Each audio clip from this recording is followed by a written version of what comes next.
அன்பு மாணவ செல்வங்களுக்கு கலாபாரதியின் வாழ்த்துக்கள் கூடி.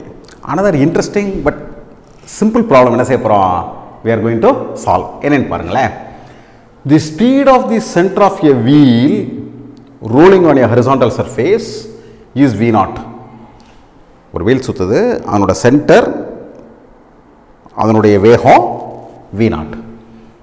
right. a point on the rim in level with the center will be moving at a speed of போட்டு 4 ஆன்சர் கொடுத்துருக்காங்க.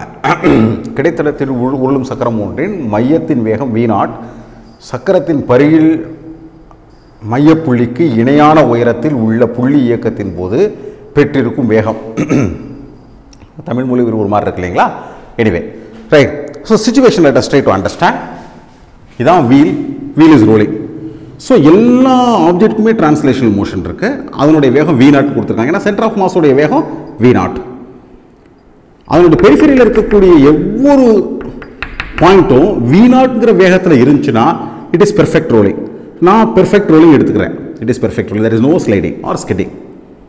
ஸோ இப்போ இந்த பாயிண்ட்ல அதனுடைய வேகத்தை கேட்டிருக்காங்க. இந்த பாயிண்ட்டுக்கு என்ன இருக்கும்? டிரான்ஸ்லேஷனல் ஸ்பீடு v0 இருக்கும். Rotational velocity due to rotation v0 இருக்கும். ஸோ நெட் வெலாசிட்டி எவ்வளவு?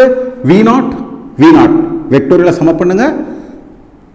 this is say net v வெச்சுக்கோங்க. v square is equal to v0 square plus v0 square. angle இல்ல, so just Pythagoras சேர்த்து apply பண்ணிரலாம். it is 2v0 square, so v is equal to √2 into v0. எங்க இருக்குன்னு பாருங்க. it is c, so c is the correct answer. ஏதாவது கஷ்டம் இருக்கா? எந்த கஷ்டமும் இல்லை. எங்க பிள்ளைகள திறமை இருக்கு, ப்ராப்ளத்தை என்னன்னு புரிஞ்சிக்கிறது தான் பிள்ளைங்களா. Understand the problem. ஒரு செகண்டில் என்ன செஞ்சிடலாம்? It can be swept away. Okay. So ஏதேனும் சந்தேகங்கள் இருந்துச்சுன்னா கமெண்ட்டில் தெரியப்படுத்துங்க. சேனலுக்கு சப்ஸ்கிரைப் பண்ணுங்கள். உங்கள் அனைவருக்கும் கலாபாரதியின் அன்பு வாழ்த்துக்கள் பிள்ளைகளா.